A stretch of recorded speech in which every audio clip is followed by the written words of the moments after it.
is the DallasCowboys.com Draft Show. The Cowboys are on the clock. Your war room for insider news and draft analysis from deep within the confines of Cowboys headquarters at the Star in Frisco. The Dallas Cowboys select Ezekiel Elliott. And now, your hosts, Dane Brugler, David Hellman, and Brian Broaddus. Well, welcome back to the Draft Show here from the SWBC Mortgage Studios. As the big voice guy says, you've got Brian Broaddus here along with my scouting buddies, Dane Brugler, David Hellman. Hey, Brian. Gentlemen, welcome back. I'm glad to get you off the road for a little bit and talk a little since we have a bye week here. It's kind of a tradition that we have here with the Draft Show of putting something out for you to kind of get you some names, some thoughts. You know, the Cowboys are in a situation right now where they've made a trade. Yeah. So now it's really about, no first-round pick. But that doesn't deter what we do on the Draft Show. Because now, to me, guys, it's about really having to dig in.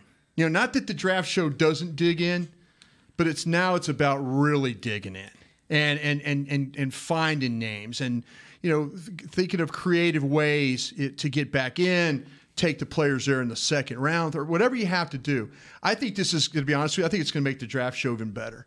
I think it's going to make us tougher to have to come up with a lot of different names, a lot of different ideas, but that's what the Draft Show is all about. Yeah, and that's, am I right about that, David Hellman? Well, I think I agree with the premise of what you're saying, but basically, you just got to rethink your strategy. Yeah. You got to because you know what? This is the third or fourth year we've done the bye-week Draft Show. Right. And, you look back at last year, and then you talk about big-time prospects for next year. But this year, that's Amari Cooper now. You spent that first-round pick, and so it changes your whole strategy. I mean, are you still thinking about wide receiver as a need? Probably not. At probably least not early. Nope.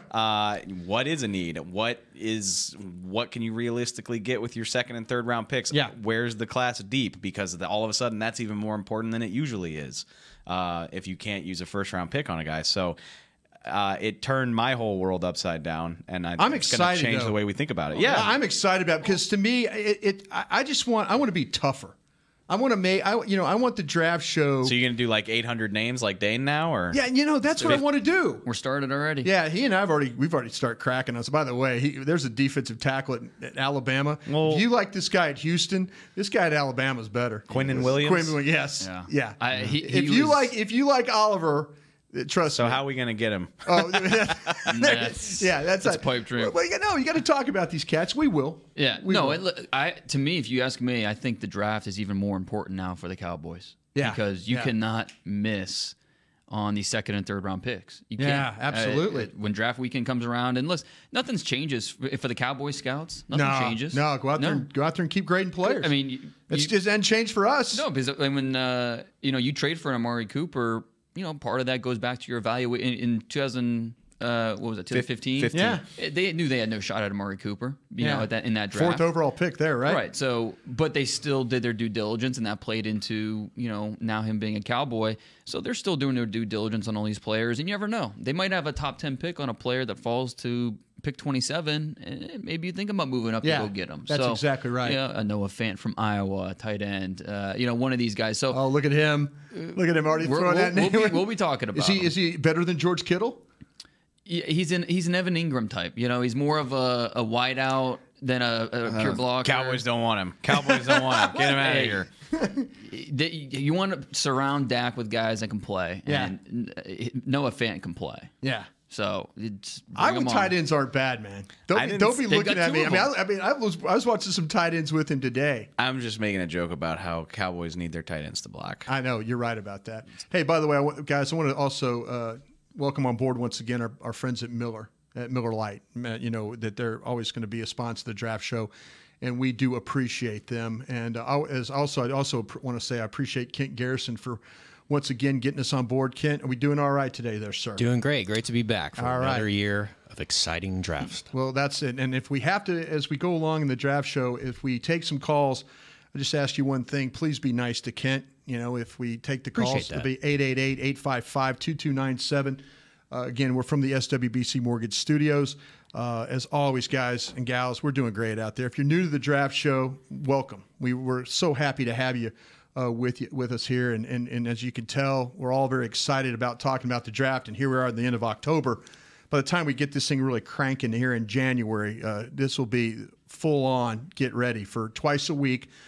Likely on. Still, we're going twice a week without a first-round pick. I love it. You know Let's what? do it. And thank Derek Eagleton for that. Yeah, that's important. Thank you, Derek. Yeah, thank you. Okay, listen, I just want to. Okay, I'm going to go back. I want to go back a little bit here in this draft. I'm going to go back in the last draft we had, and there were some guys that we talked about, and I want to give everybody an opportunity to maybe talk about a guy or two that they, that we kind of thought, hey, this guy, we really, really like this guy, and either A, he's playing well. And, or B, he's a guy that, we kind of need to see. Maybe I was a little bit too high on him. Maybe I felt like that this was a guy that, that I saw opportunity to grab, and that he was going to be a difference maker. And I'm going to run. I want to run through a couple of guys, and if I could. I think that we talk about guys at the top of the board, and I know, Dane, you were really, really high on Saquon Barkley. You were really high on Saquon. He's a top 5 player in this draft. Absolutely. Top 5 player in the draft. How about Denzel Ward?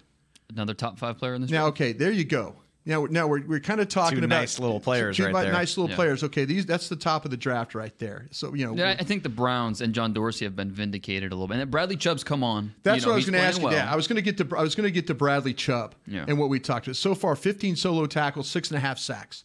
Yeah, and I think those 6 of those sacks have come in the last 2-3 weeks. Yeah. So and the Broncos moving to Sam linebacker in their scheme, and so there's a little bit of a transition there. And he's coming around. He's playing better the last few weeks. But Denzel Ward, I remember sitting here when the pick was made on our draft show coverage and saying there were some questions about if they were really going to take him. Yeah. Well, because everybody was thinking he was going to take Chubb. The moment they drafted him, he was the best corner on the Browns roster. Yeah. And he's played like it. He has played. He has absolutely played like that for the Browns. Not just the 3 interceptions, but just also the coverage. What he's doing on a snap-to-snap basis. He is ready right away, which is exactly what they needed. And to me, I think he's right in that conversation to be a front runner for the Defensive Rookie of the Year. Yeah, and that's and obviously, credit to the Cowboys, and not that we were. I wouldn't say we were wrong about Leighton Vander Esch, but I also think it's fair to say we questioned. Had some questions about Leighton Vander Esch. I want to get to that. I want to get to that too as well. No, and we absolutely can. My point being, I think the 3 names that are going around for Defensive Rookie of the Year, you hear Ward a lot, you hear Derwin James a lot, another guy we loved. That's exactly who I'm going to get to as we go down this board. Chubb is coming on, but people, and Leighton Vander Esch has played at a level like that, but he's not getting interceptions, which is how you win awards like that, which it just shows how impressive Denzel Ward has been that he's managed to do that, halfway through his rookie season. All right, let's talk a little bit about Leighton Vander. Well, I'll tell you what, then let's talk. With Derwin James. Now, see, Derwin James gets all the way down to 17 with the Los Angeles Chargers there, and I think we were. Still hurts. I know. At least they didn't pass on him. It's true. You're right. Yeah, so, you're right. They didn't pass on him. Yeah, no, but it could have been a trade up situation. Could have been. Okay, now compare the two. Who do you think? Who do you think? Just crystal ball this thing. Well, but you have to also include, would you rather have Leighton Vander Esch and Michael Gallup or Derwin James? I'm not going to even attempt to criticize or second guess. I love Derwin James, and he's playing like the guy that we thought he was. But the Cowboys appear to have an heir to Sean Lee. He's already playing. That's more important than anything right now, isn't it? He is already playing like it. The safeties have not been great this year for the Cowboys. Right. They've given up 2 or 3 chunk play touchdowns, but they have not crippled this defense. I mean, the defense is still top 10 in the league. This guy's got 3.5 sacks. Derwin James, yeah. Oh, no, 3.5 sacks, 6 pass breakups. Which is more than Deron Payne. Yeah. No, he's got 2. He's a stud. Yeah. But I'm just saying. You've got a guy. You're saying they made the right choice. I really think they did. By not giving up something and going up a couple of spots, they did the right choice. And it's fun. It's fun that we're doing this now, because if we did this in week 2, we'd be like, oh, Michael Gallup, was that a good call? But his arrow is trending upward. He played very well against the Redskins. Oh, no, I'm going to get to that. So it's hard to sit here right now and really question it, even if Derwin James is good. The Cowboys, I think, are fine. They shouldn't have any buyer's remorse there. But you look at a team like the Bucs, who took Vita Vea. And you know what? I give you full credit because you were not on the Vita Vea train. Well, I'm not. It's still early, but still, Okay, if I'm gonna take a defensive tackle that early, he better give me some pass rush value. And I just don't see Vita Vea doing that. He struggled to get on the field. Yeah. But yeah, I thought that was the perfect landing spot for Derwin James, and they went with the big defensive tackle. And I think the Bucs are having a little bit of buyer's remorse now. Yeah, I think you're right about that too. Guys, want to talk about too. We go down the board here. Okay, here's where's a little bit of a sticking point for us on the draft show was between DJ Moore and then Calvin Ridley. Yeah, and I mean, presidents of the DJ Moore fan club, right? Yeah. Oh, no, trust me, I was helping you guys get along the road doing that. There were, I think, 11 and 14 on my board. So I thought both were top 15 picks. Yeah. I was a fan of Calvin Ridley was 11, DJ Moore was 14. So I had it flipped. But how much, and it just goes to show, and not criticizing players, so to speak, but like fit is so important. Oh, yeah. Calvin Ridley is stepping in as the third receiver in one of the most explosive offenses in the NFL. With 27 receptions for 396 and six touchdowns. Three of which came in one game. And then DJ Moore, you got, Christian McCaffrey's a nice player, but you got Cam Newton and Devin Funchess. Yeah. So I think there's a little more attention being paid to DJ Moore, but yeah, I think 13 catches for 191 yards, I believe. Yeah. Had a costly fumble in one game, if I remember right, too. All right, here we go. The guy's going down in the first round. Do we over-evaluate Marcus Davenport with the Saints? No, I think it's just going to take time with him. I mean, he coming from UTSA, he would I don't think he was worth what the Saints gave up to get him. I mean, because 2 first-round picks. Basically, yeah. But I think Davenport was a top 15 pick in that draft, so I had no problem with where he went. But it's going to take some time because he's still figuring things out, how to use his hand. And if you see flashes with the Saints, it's not all there yet. But I think by year 2, it will be much closer than how we see things through the first half of the season. Again, circumstances are everything, though, because when you give up that kind of capital to get a guy, you probably expect a little bit more than that. But I don't know how realistic that is. It's unfair to the player. And we talked for 4 months about how raw he is. Yeah, and exactly. So he's got 2 sacks through 6 games. I mean, I don't 5 tackles. I mean, that's not good. But they pay him to get sacks, right? That's what I'm saying, though. But actually, safety has more sacks than him right now. Yeah, that ain't great. That ain't great. How about Rashad Penny at Seattle at 127? That was a head scratcher when the move was made. I don't think anybody thought he was a first-round pick in this room. No. I think Brian, y'all had him in the third. Third round, yeah exactly. I don't know. I mean, injuries have been an issue with him. Chris Carson's playing better in Seattle. I don't know. That was a confusing pick then. It's a confusing pick now. I think that's another team that would like a do-over there.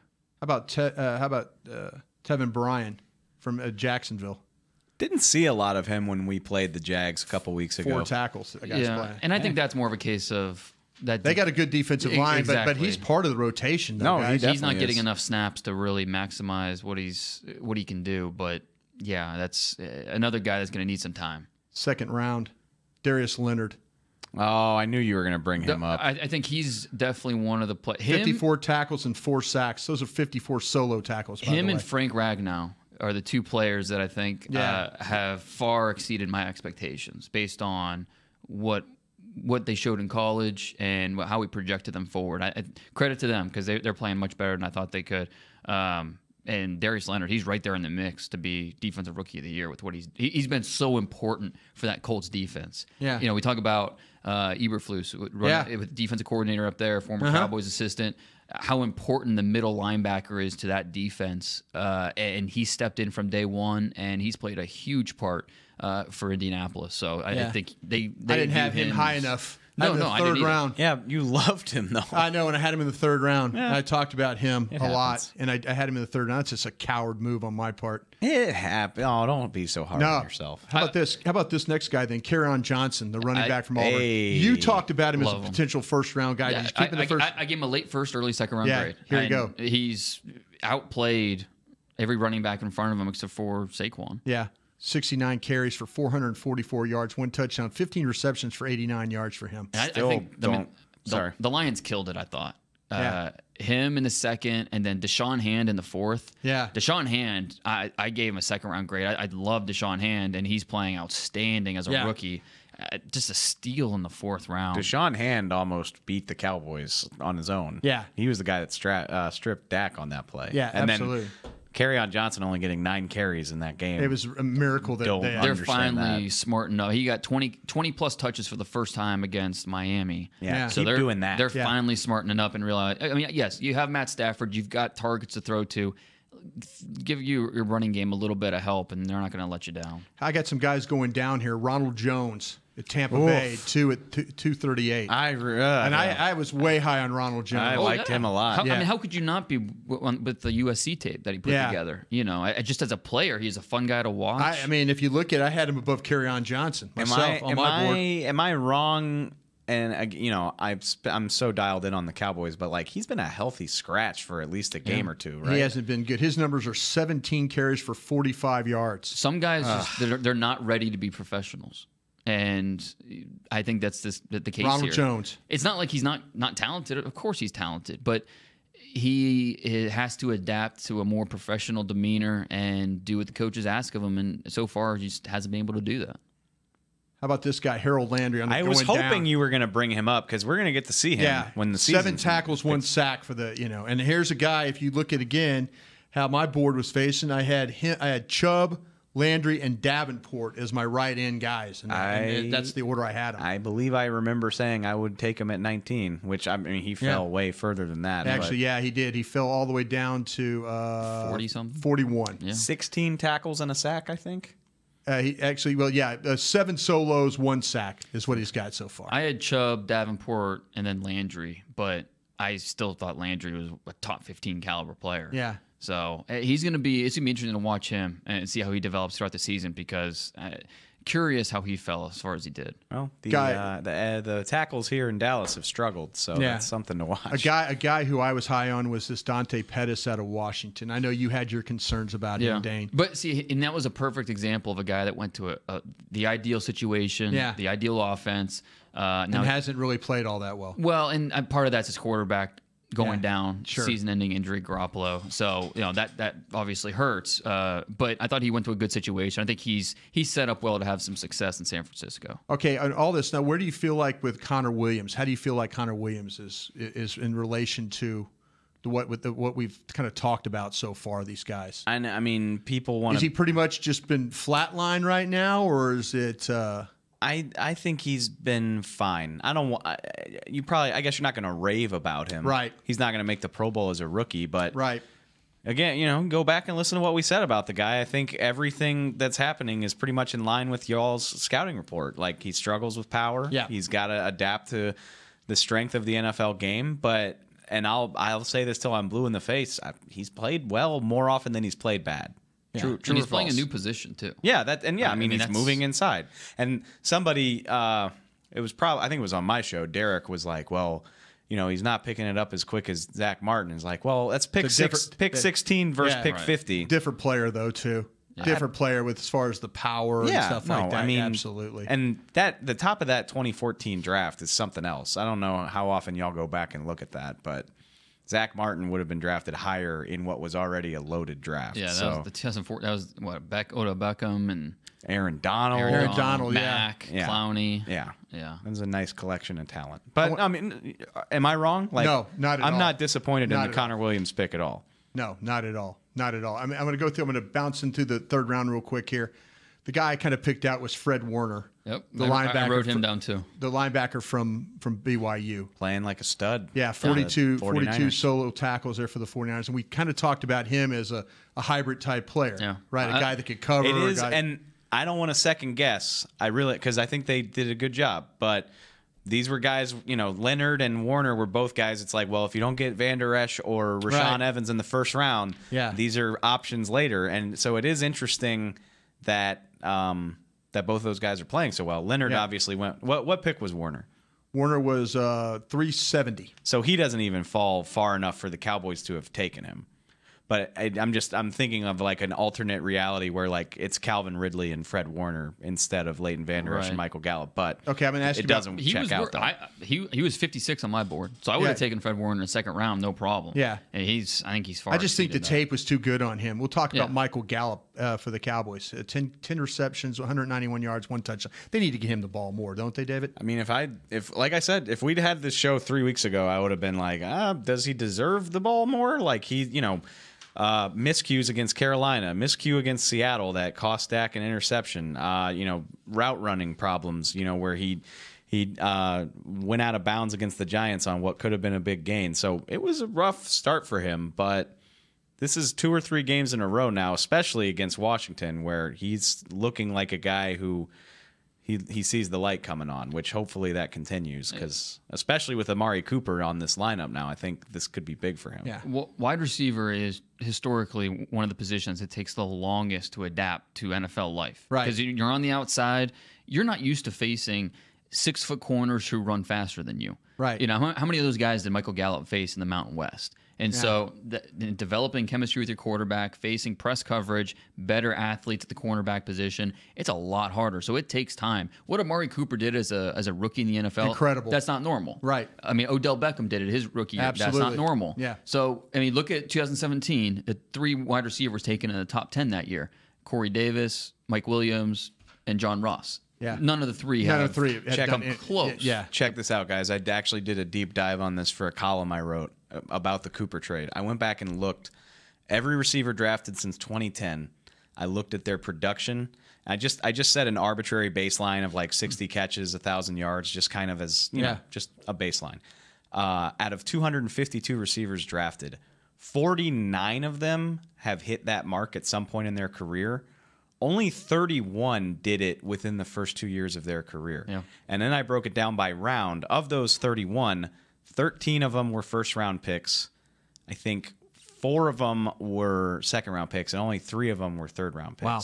Yeah. Like, it goes, unless you're drafting at the top of the first round, Right. the odds that you're getting that production quickly from a receiver are not good at all. Did you have the number of receivers that were actually taken in the first round? 29. So 13 of 29. 13 of 29. Not even half. Not even half. And Yeah. then in the second round, it's like 4 out of 30, I think. So if you're the Cowboys, And then in the third round, it's 3 out of 40 or something. I mean, if it's you're not the good. Cowboys, you're looking at this, right? I mean, you're Yeah. looking at those statistics and saying, Which I think. Oh, yeah. So it shouldn't be surprising that if Gallup needs time to do that. Right. But then on top of that, we've heard Jason Garrett say it 50 times this week, is that's why they were interested in Amari Cooper, is in their mind at least. and we'll get to that too. But he's a good football player. But we got to Thank see, you, Coach. we got to see him do it. But their hope, he doesn't need that learning curve because he's Yeah. already done it. As Yeah. opposed to, even to Dane's point, you draft a guy in the first round, there's still only a 40% chance that he actually does what you want him to. Yeah.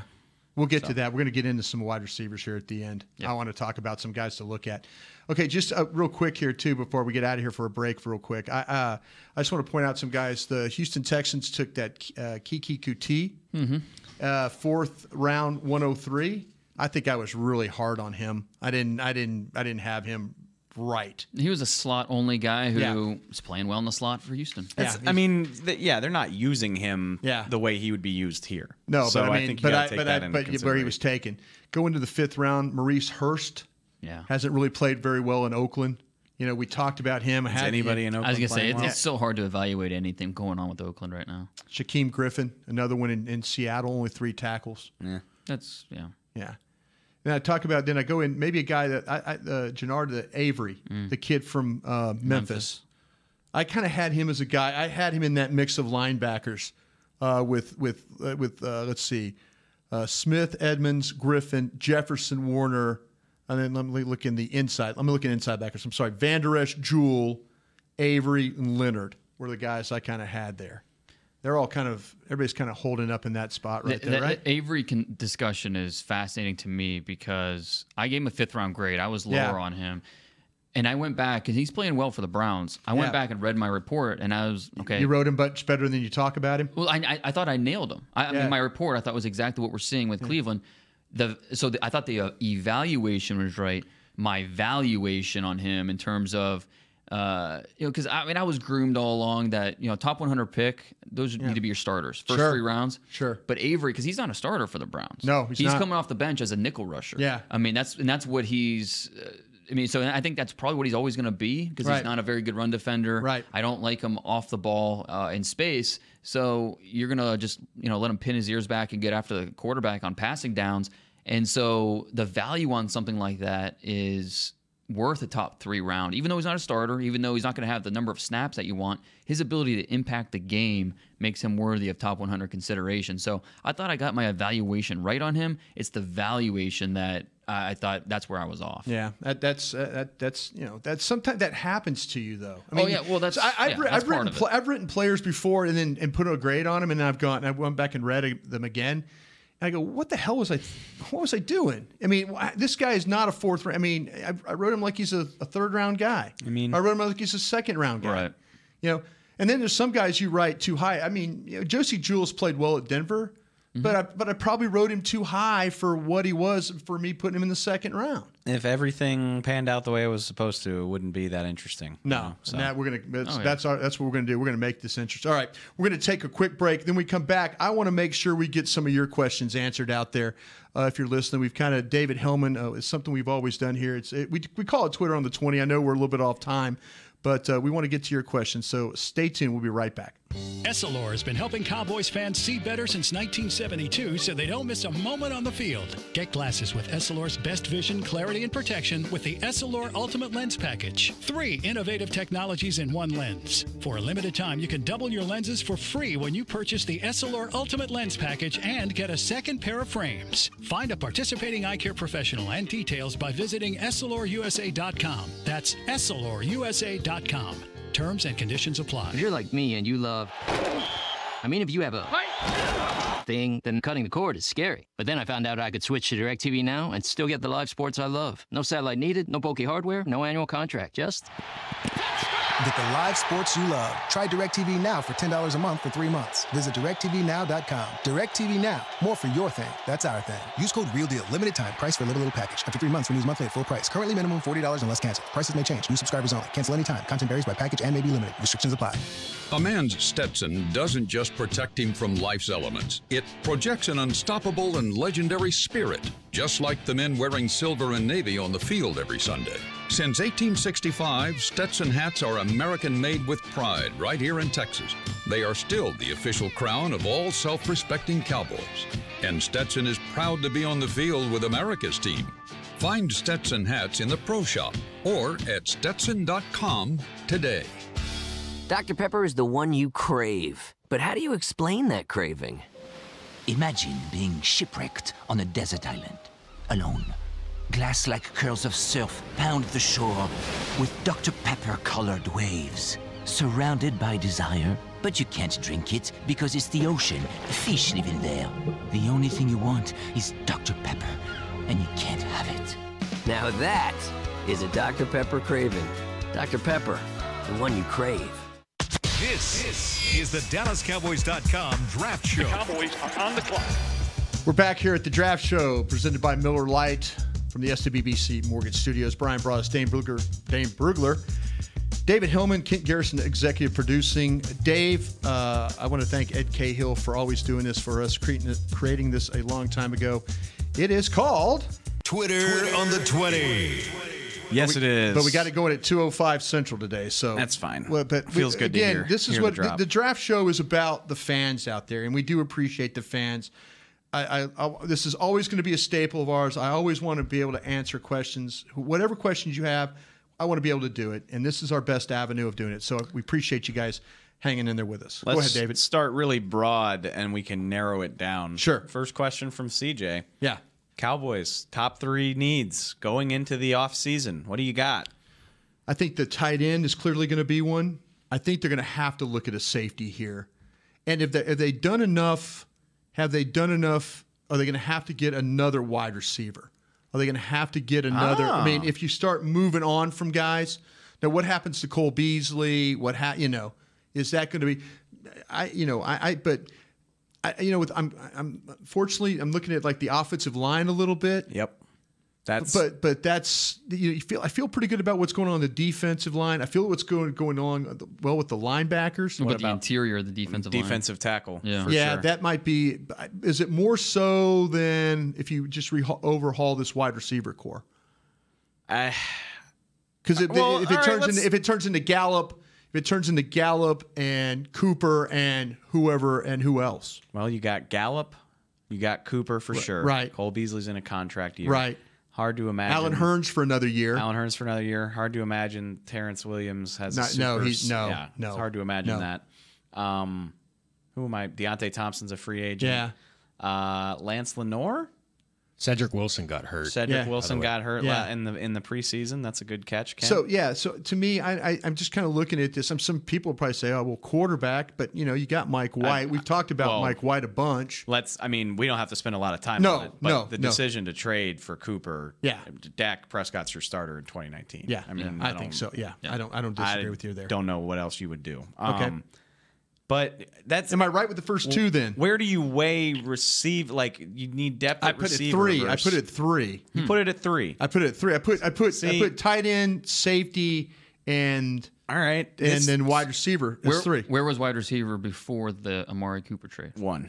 Yeah, 1. So now adding Amari Cooper's only knocked it down to 3 then for you. Yeah. And okay, now tell me this again. In your top 32, you have 1 wide receiver. Am I right about 2. that? You have 2. 2. AJ Brown's number 28. Ole Miss, and then Hollywood Brown's 32. Okay. So which don't ask what the natural question is because we're gonna get to that in a minute. But defensive tackle worries me because David Irving, who knows? I think David Irving's gone. I think so too. Yeah. Well, that's a starter. Right. And plus, are you going to pay DeMarcus Lawrence? Yes. I think they are. I think give him a little bit of help with a guy in the middle who's going to take some pressure off of him on the edge. Well, that might be your second round guy. I hate to say this, and this is a thing the Cowboys are going to have to figure out. But I'm curious about the center position. That is not, David. Frederick, that is a great point. And it sucks. You don't even think about because Travis Frederick for so many years has just lined up and played. Joe Looney's under contract for next year. That's right. But you got to think about that, and I hate to say it because I'm pulling for Travis Frederick, and it's not fair what happened to him, but that's the reality. Yeah. Dane.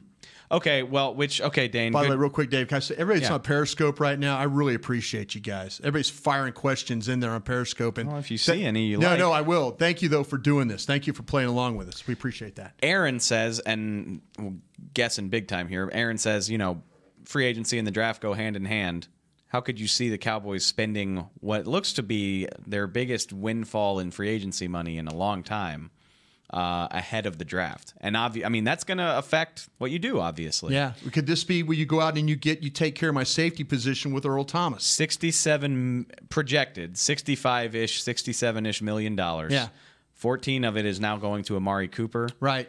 I hope the Cowboys extend DeMarcus Lawrence. I think they will. I think he deserves it. I think he's too good at playing the run and doing the pass. No, he's become a leader. So no, absolutely. Half of your cap space accounted for with those 2 players. Right. But you could get a safety. Earl Thomas. That sounds expensive to me. Well, it's going to be interesting coming off the broken leg. I think he'll be fine. No, I agree. I'm saying just in terms of, Dane, I know what you're saying. In terms of paying him. Yeah. Is it the same contract that you were thinking in a trade in terms of the extension? Yeah. Or, is it reset now? And I could see this guy coming in here for signing a 3-year deal. I would. And if the money's right, sure. Yeah, I think great. Get ready for that. Get ready for that. I think that's coming. Kent, timestamp this for me, please. Well, hey, I go back and listen to all the shows. Yeah, you do. I do. I went back and listened to 18 hours of draft coverage one day. Brian re-listens to our shows while he works out, just to give you that mental image. Well, I appreciate that. Okay. Okay, we talked about tight end. Let's bang some tight ends here. I'm glad. Real quick. Well, that is obviously going to be a question. Thank you, Chris. He says tight end candidates to get excited about. But before Dane does that, I just want to point out tight end is not a position that translates. Round? It doesn't translate quickly. It doesn't. What's Mike Gesicki doing right now? Squat. I think it's 17 catches. You're fair. 17? No way. He's got 17 catches? No, absolutely he does. I think he does. You say so. No. I looked up the numbers. I thought I looked up the numbers looked up in Pro Football Reference. I thought it was 13, 17. It's somewhere. He's got double-digit catches. He's not lighting the world on fire. Unless he's rushing the ball for 13 times or something like that. No. I thought for some reason I looked him up and You're probably right. I hope I am because I don't want to embarrass myself. 12 catches for 132 yards. Okay. Okay. He's not lighting the world on fire. No, and neither is Dallas Goedert. Right. Hurst. Maybe And I want to hear these names, but maybe that's a position where you could spend a little money in free agency and just get a veteran guy that knows what he's doing. Right. Anyway, that go makes ahead. sense. You need James Hanna. I don't even know. I can't even think of a name, but just bring me a veteran guy who's capable of starting. Okay. This tight end, the senior class is very underwhelming at tight end. So you're going to need some help from the underclassmen. The guy at Missouri. And there's a lot of underclassmen that we're going to be talking about. Yeah. Noah Fant's the top guy. I mentioned him earlier. Right. Possible first-round pick. He's in that Evan Ingram mold. He'll give you a little bit as a blocker, but really you want him on the outside using his athleticism as a receiver. Right. That's where you want him. I think he's a possible top 32 guy. Kaden Smith is the best all-around blocker, the Stanford tight end. He can People block. are now cringing. Well, I know. You know what I'm saying? Yeah. They are. And that was a guy we talked about. Don't write off Dalton Schultz. No, I'm not. I'm just not. Okay. But I just know that our fans out there are going, "Oh God, Stanford brought us." Oh, Yeah. you know, we went down that road already. Remember, Zach Ertz went to Stanford too. Yeah, So. no, that's absolutely right. Kaden Smith is to me the best all-around tight end with what he can do blocking, what he can do as a receiver down the seam. He's a guy to keep an eye on. Mitchell Wilcox from South Florida, who we watched, really athletic tight end, strong hands, works the middle of the field well. Needs some work as a blocker. Yeah, but I watched him with you though. You're right about that. This guy does work the middle of the field pretty well. He does. I like him. He's the guy that moves the chains. He does. 6'4", 246 is what he is. Irv Smith from Alabama. He's in. Is he the son of the great Irv Smith that played? Yes, Notre Dame? Yes, he is. Okay. Yes. Bloodlines. That goes, I'm now real old. Yes. I scouted his dad at Notre Dame. You are old. When Patrick Surtain, watch him playing, that makes me feel old. Oh, you're Patrick Surtain? His son's a corner at Bama. Yeah. He spurned LSU. Yeah. Oh, did he? Yeah. You'll find out about that in next week. A couple of weeks. A week from Saturday. Yeah. Another guy from Iowa, TJ Hawkinson, redshirt sophomore. He's that George Kittle mold where he's going to get after you as a blocker, but he's also a pretty capable receiver as well. So Iowa's got two guys, and they feature both prominently in that offense. Yeah. So I think Iowa's playing Penn State this weekend in Happy Valley. Good matchup. Check out that game to see Hawkinson. Hawkinson's what, number 38, and Noah Fant's 87. So check those two guys out. So you say Fent is the first rounder, and then Hawkinson, yeah, I mean he's somewhere in that second, maybe. Probably. I mean, and only rising. I mean, the more I see of him, the more I'm like, okay, this guy, I like him a lot. The Missouri kid I didn't have as a first or second. What's his round. name? It's Albert, and it's a crazy last name, folks. They call him Albert O. Yes, Alberto. Dane asked you so he could laugh at you. No, he doesn't know it either, though. And if somebody out there knows how to pronounce, take a stab at it, Dane. Wagbum. Yeah, there you go. Wagbum. Alberto. That's what we call Alberto. him. And then you mentioned Mitchell Wilcox is another one. Though. Yeah, and for the Texas faithful or the state of Texas faithful, Jay Sternberger from Texas A&M, right? Yeah, he's a leaner guy, but really good after the catch. Just that's the South Carolina safety he dragged for 25 yards. Right. He's a guy who transferred from Kansas. He's getting better and better. He's more of a rocked up receiver than a true inline tight end, but he's in that mix in terms of the underclassmen that can really help this tight end class. 83% of our listeners on the app say that our first pick should be a tight end. 17% say safety. There are no votes for anything. See, this else. is what did we start the draft show last year talking about guards, right? Started talking about guards. Yeah. When it win. Yeah. Kept talking about Hernandez. Yeah. Get ready, folks. We'll be talking about tight ends. Trade 2 first-rounders to go get Quentin Nelson. Good player. Good player. Real good player. Which this goes back to another point. Do you have another percentage for a second position there? Safety was at 17. And then Why we got some smart folks out there. That's what people want to hear about. Okay. Good job, folks. Question from Ivan. Really getting to the heart of the matter here. Got to make your hay in rounds 2 and 3. He wants to know what are the deepest positions, at the top for that. It's hard to say right now. It is early, I know. We don't know the underclassmen are going to come out. That changes everything, and that'll push guys. I think we just generally talk about the strongest positions potentially with the underclassmen. Defensive tackle is the first one, easy. My top 32 board. There you go. Literally But half. that happened last year, though, didn't it? Another question. Weren't we like is Sanat about and all how these deep- guys were cheerleading? We're trying to get Puna Ford Sanat's drafted. kicking He's having a ass. good I know rookie that's year. what I'm saying. I mean, we were I'm talking cheerleading for these deep- guys. Deron Payne kicked our ass like 3 days ago. No doubt about that. Defensive line this year is going to be stronger than we've had the last few years. Tackle? Defensive tackle. Well, I include the pass rushers. I saw that kid from Alabama. Quinnen Williams, number 92, is Gerald McCoy. Okay? Yeah. You start right there. good. Ed Gerald Oliver, McCoy. He's not lying. Oh, good. He is not lying. Ed Oliver's a freak. I mean, you could play him But at he is linebacker not. and But he'd be okay. he is not. He is not. It's unfair to compare him to Aaron Donald. He is not Aaron Donald. No. What about Sue? That's the other one I hear. The two. Oliver and Sue. Oh No, no. Smaller, much Different. smaller. Yeah. What's 275 pounds? Ed Well, Oliver, there you go. Ed Oliver, during the summer, he was 276 to 278. Yeah, you And put so him on the nose. Yeah. By the combine, he'll be up to 285 probably. Yeah. But he's not going to be a 300-pound guy. That's not who There'd he be is. some questions about how fast he really is, though. It's kind of, he plays really quick. I love really this quick. show. Like, Ed Oliver. I come on here and it's like, is he No, actually he's any good? By the way, this Bosa kid can play. I'm just telling you. I'm going to go on record and say the Bosa kid can play. I will say this with You're not going to fall for that. No. So, the last how many years I've been doing this, it does happen from time to time where my number one player in the preseason or year before, all the way through, Myles Garrett. He was that way. He was my number one player. As soon as the 2017 draft ended, Myles Garrett, or 2016 draft, Myles Garrett is my number one player for the 2017 draft. This year, I think it's going to be the same thing with Nick Bosa. I will say that Quinnen Williams has a chance to compete for that. Him and Justin Herbert, if Herbert's in this draft. How about a defensive tackle going 1 overall? It's not that far fetched. But since Dan Wilkinson. Okay, who do we think is going to projection? Raiders or Giants? Giants. Yeah, I mean, Giants. 49ers are going to have a strong case. 49ers, but they don't need a quarterback. No. They don't need a quarterback. Well, okay, that's another question because if Justin Herbert's not in this draft, good chance we don't see a quarterback top 10. There you go. And Justin Herbert's going to look, and there's been a lot of chatter lately about it. He has no idea whether he's coming or going. At this time last year, Sam Darnold was staying.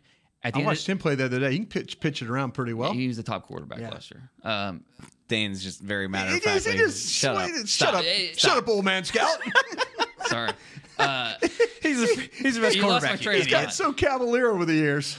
But no, Justin Herbert, his situation's different. Darnold looked around that locker room at the end of last year and was like, okay, why am I coming back? Yeah. The offensive line's terrible. All my weapons are moving on. It's a young team. Yeah. And he made the right choice for him. With Herbert, it's not that way. He's got a lot of guys coming back at Oregon. Plus, his little brother's going to be a true freshman. He's a Eugene kid. I think a big part of him wants to see Oregon be a very productive team, a very successful team in the Pac-12. There's a good chance that Justin Herbert goes back. And if that happens, then, again, we're talking about a quarterback class where your top quarterback's going to be maybe Drew Lock from Missouri. So he wants nothing to do with the Giants? No, you would start that, wouldn't you? He's like, what? Okay, that's dumb though. Like, no, I'm just saying if he goes back to school, it's not because he doesn't want to play. Would Matt Leinart been the first overall pick in the draft of his class? Probably. And he went back his senior year, right? And he got picked 10th? You can't say that for sure. I'm just throwing it out there. I'll tell you right now, I don't think Justin Herbert cares at all whether he's the first pick or he's going high. He knows that. I don't think he cares. Take out a big insurance policy, and he'll be just fine for his senior year. All right. But the 2020 draft class, which if things don't work out here, the Cowboys could be interested in that. There you go. From Alabama, you're talking about Justin Herbert. That 2020 draft class is going to be loaded with quarterbacks. Not this draft class, depending on what Justin Herbert does. All right. And I'm derailing it, but that right there is why Dak Prescott will be your quarterback. Not that it's one of the reasons, absolutely. Yeah. Not that the Cowboys are pulling the plug on that, nor do I think they should. But he's under contract. You can ride that thing out. And if you are convinced you need a quarterback in 2020, I like your odds a lot better, based on the way it's stacked. And if it didn't work out, good chance you were in a draft position to go get one. Yeah, for sure. One more question. You got one more? Yeah, I do. From Adam. Thank you, Adam. I appreciate you. Does the level of play of the offensive tackles on this team concern you to the point that we didn't talk about that as a need? Well, I don't. What are you raising your eyes for? I'm interested to hear your answer to this. I'll tell you what, they've struggled. I mean, and I think a lot of it has to do technique, but I think the right tackle has struggled the most because of a technique switch. I think that's not what you want to hear. No, I think that's been a big problem. So he was playing at a very high level at the end of the year. So you don't worry about him as a talent? No, I don't. Oh. I don't. So you don't envision a scenario where tackle will be a top 5 need for this team in the next year's draft? I don't think so. The thing with Tyron Smith, I don't think he has a back problem, but I think he's got stiffness because of his back problem. Yeah. I think that's robbed him of some of his flexibility, some of his core strength and power that he used to have. But no, I'm you know what, trust me. The New York Giants would love to have either one of these offensive tackles right now. A lot of teams would. But at the end of the day, I think they're better than I think you average, need to figure much out. Better than average. There could very well be a change at the end of the year here with that. I think that's I would go with that. So okay. We're gonna go a little longer today. We're gonna take a break right now. When we come back, I want to get into some names with Dane Brugler. Some guys that we need to look. I know we did a little bit on the Twitter of the 20. We appreciate that. So when we come back, Dane Brugler's going to fire some names that's to keep an eye on. So stay tuned. If you're like me and you love... if you have a thing, then cutting the cord is scary. But then I found out I could switch to DirecTV Now and still get the live sports I love. No satellite needed, no bulky hardware, no annual contract, just... Get the live sports you love. Try DirecTV Now for $10 a month for 3 months. Visit DirecTVNow.com. DirecTV Now. More for your thing. That's our thing. Use code REALDEAL. Limited time. Price for a little package. After 3 months, renews monthly at full price. Currently minimum $40 unless canceled. Prices may change. New subscribers only. Cancel anytime. Content varies by package and may be limited. Restrictions apply. It's time for Tailgating with the OtterBox boys. The OtterBox that builds those crazy protective phone cases? Yup. And now they're changing the side dish game with the OtterBox Trooper Soft Cooler. Lightweight, mobile, and leak-proof, Trooper is perfect for blitzing a crowded parking lot with a Frito pie. Amazing. Hey, you think I could fit my 7-layer salmon salad into the Trooper cooler? Yup, but please don't. And that's been Tailgating with the OtterBox boys. Learn more about the Trooper soft coolers at otterbox.com. While a player can look good on paper, it's when he's out on the field that you really find out what he's made of. That's why the Cowboys rely on more than just stats and scouting reports when building their team. When picking a tractor, it's why you should rely on more than just specs and features. You've got to take it out and put it to the test. The Cowboys did when they named John Deere their official tractor. Experience one for yourself. Visit myjohndeeredealer.com/football. It can be hard to find the right resource for learning about important financial matters. You search how to build savings, you end up reading about the one weird ingredient from supermarkets that can make you taller. That's why Bank of America built BetterMoneyHabits.com, a safe little corner of the internet for answering your financial questions. Full of simple videos and tips, Better Money Habits can show you how to make the most of your money without resorting to random searches that always seem to lead to unbelievable photos of childhood stars grown up. To learn more, visit BetterMoneyHabits.com. Essilor has been helping Cowboys fans see better since 1972 so they don't miss a moment on the field. Get glasses with Essilor's best vision, clarity, and protection with the Essilor Ultimate Lens Package. 3 innovative technologies in one lens. For a limited time, you can double your lenses for free when you purchase the Essilor Ultimate Lens Package and get a second pair of frames. Find a participating eye care professional and details by visiting EssilorUSA.com. That's EssilorUSA.com. Terms and conditions apply. This is the DallasCowboys.com Draft Show. The Cowboys are on the clock. Back here in the SWBC Mortgage Studios, you do have the draft show for a few more minutes here. Dane Brugler, David Hellman, Kent Garrison, executive producing, Brian Bross. Again, appreciate everybody out there on Periscope. Appreciate everybody out there that's going to listen to this a little bit later on. I know a lot of people don't have the opportunity to catch us live as going, but we look forward to the game plan, guys. Is really we'll come back usually the week before the Senior Bowl, so right around playoff time in the NFL season, you'll see Dane Brugler. So glad to have him back, and then David Hellman, of course, and we'll have guys, Jeff Kavanaugh and Kevin Turner join us along the way as well. But we're going to do everything we can to get you caught up on everything doing at the draft. So I wanted also now to look, and again, thank you to the folks at Miller Lite, too, for being along with us, and Essilor and all those people that do stuff for us. Dan, I want you to we asked the question about defensive tackles as potentially as part of a need. You said it's one of the deepest positions. Let's kind of start there and kind of walk us through some names. And I know we again, we're not talking about, you want to mention the first round names, but kind of go through a list of guys that we kind of need to keep an eye on. Well, we talked about Quinnen Williams and Ed Oliver already. Yeah, those two men are bad. They're going to be off the board in top 5. Yeah. And then you've got Jeffrey Simmons from Mississippi State, who is just couldn't block him the other day against LSU. He's a grown man. Yeah, he is. But off the field stuff, maybe some things. There is some off the field stuff that could be an issue. Maybe get him the second round. I love how that your thought process. I was thinking a gas mask involved. How can I get him to the Cowboys? Yeah, exactly. Go ahead. I'm sorry. Clemson's got a pair of guys, Dexter Lawrence and who's the other guy? Am I forgetting? Christian Wilkins. Christian Wilkins, thank you. Christian Wilkins is more of the undersized, penetrating, get upfield. He's got that flexibility. He's got the motor. Plays well versus a run because of those chase skills.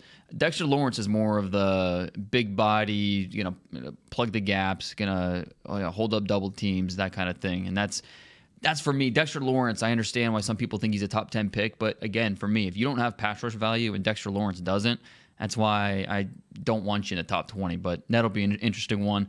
Other defensive tackles talked about Raekwon Davis from Alabama, Derek Brown, Auburn. SEC's loaded with that's what I thought. The SEC traditionally is Javon Kinlaw from South Carolina. There you go.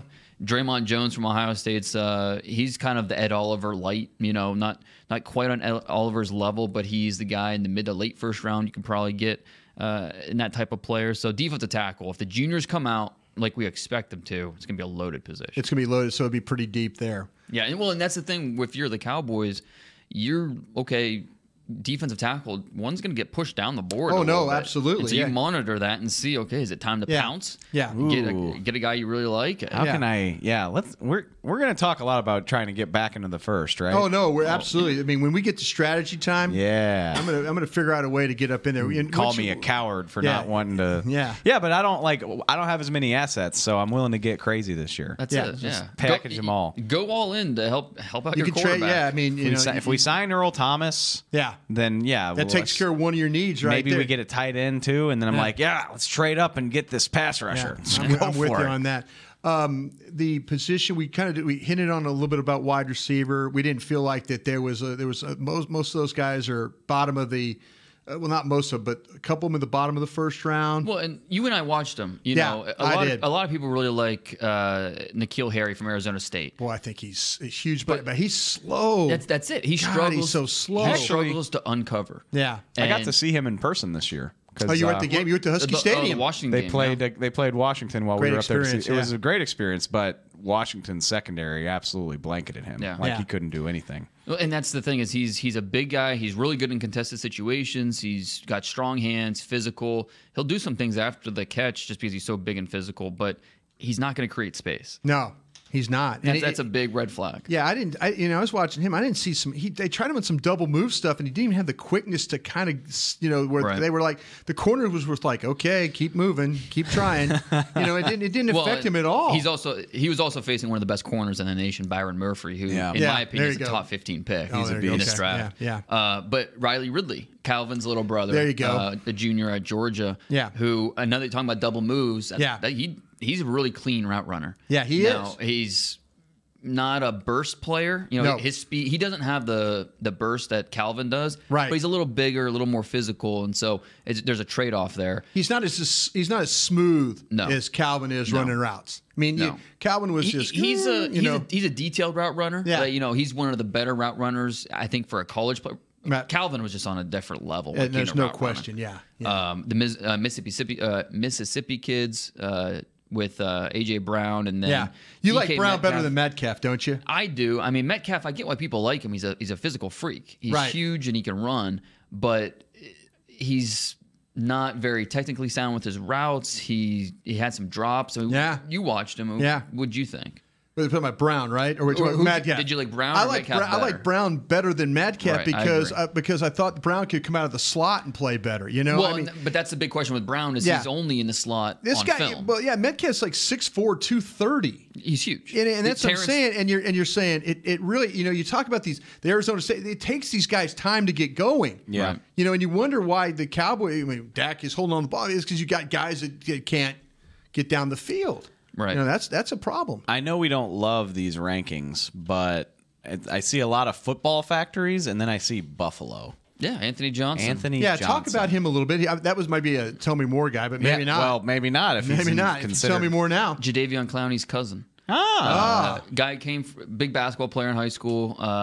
Had some academic issues. Went to 2 different JUCOs, and then he thought he was going to Oklahoma State. That fell through. Buffalo. And why does it sound like a problem? Well, it's academics. That's the big thing. Okay, I know that. Go to class in the NFL. Like he thought he was going to Oklahoma State, and then like his one final credit wouldn't transfer, something like that.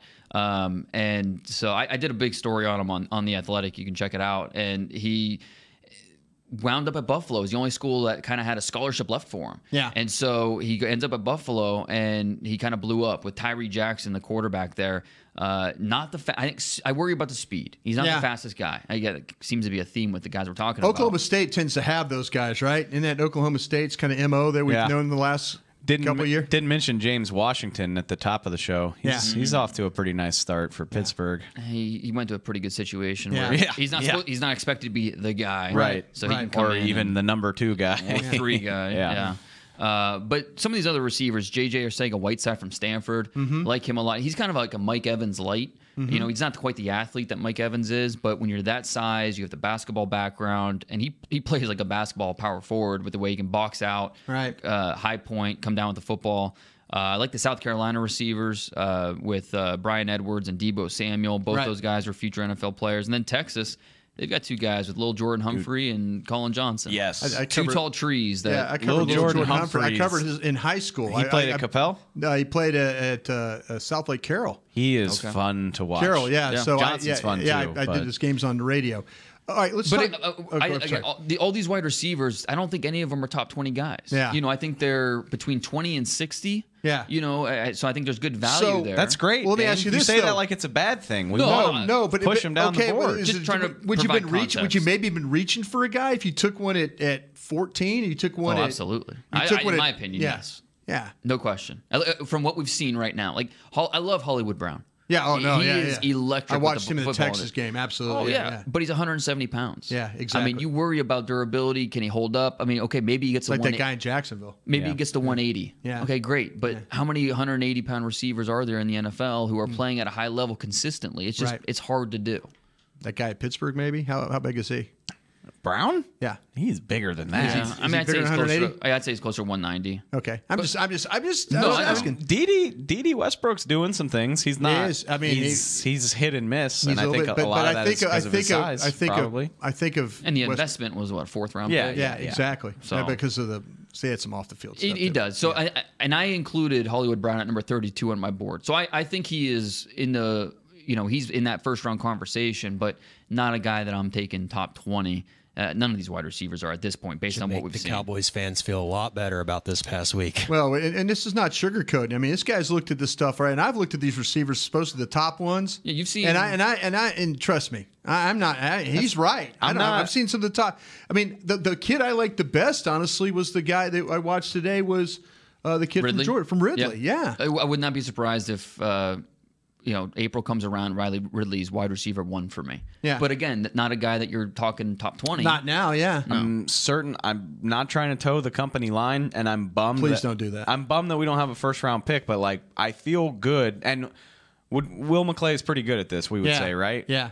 The scouts have been in town recently to have their first meetings since they started going out on the road. I don't think that's a coincidence that they did this deal after that. They sat down and said, we really going to find a guy that's better than this in the first round of the draft? Yeah. Probably not. Okay, can take a couple minutes, Dane, and give me some safeties.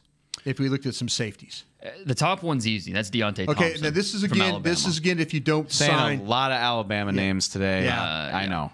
Thompson is a good player. Though. Number 14. He's 6'2", 199. This guy's a good football He's probably player. the best ball hawk Nick Saban's had at Alabama. Yeah, this is legitimate. This guy will hit you now too. He will. He's not afraid to do that. No, and he's got the range. He's got the instincts. He's a first-year starter, kind of like Quinnen Williams. Coming, you saw flashes last year, but really coming into his own as a starter this year. I've heard really good things about who he is. Yeah. He's already graduated. Yeah. So Deontay Thompson's easily number one, for me at least. And then after that, I don't know if there's another first-round safety in this mix. Taylor Rapp from Washington's interesting. Mm-hmm. I think he might be in that first-round discussion. Brandon Jones from Texas is a guy I like a lot. Right, yeah. I don't think he's a first-rounder, but maybe that's someone the Cowboys will be looking at second, third round, day 2. Hudson from Michigan's another one. Abram from Mississippi State. So there are some names, but in my mind, there is only one true, clear-cut. He's a first-round player, and that's Thompson from Alabama. Yeah, absolutely. Good. All right. It's funny because I like to hear that. I'm like, good. I don't care about first-round players. I wouldn't be surprised they don't go after Earl Thomas. I wouldn't be surprised. Or at the very least, be surprised. I wouldn't be surprised. Is there anybody else coming up on the market? I mean, we're so far out ahead of this I know. thing, I need to look at that, but now I'm trying to look at college players here. But yeah, I need to look at that too. I really. You're not going to see like a Brandon Carr type of signing, like $50 million, unless it's DeMarcus Lawrence, which he's their guy. But I think this team is not going to have a choice but to add some free agent help this year. Sure they are. Sure they are. But I think they'll figure this out. Yeah. I really, really do. All right, that's it. That's all the time we got. Fast hour. That is a real fast hour. I wish we were doing the draft day coverage where we do like 12 hours of this stuff. But I want to thank everybody out there. I especially want to thank our guys here, my scouts, Dane Brugler, David Hellman. I want to thank Kent Garrison for executive producing. I also want to thank Ed Cahill for coming up with this idea a long time ago. We appreciate you, Ed. We love you. We miss you. Derek Eagleton for letting us go twice a week when we get down to the drafting part of it. We appreciate you that. We'll see you guys in January. A week before Senior Bowl. We'll be in Mobile. We'll be at the Combine. We'll be at the draft. We'll be everywhere. So thanks again for joining us, and we'll see you down the road. This has been a production of DallasCowboys.com and the Dallas Cowboys Football Club. How about this, Cowboys?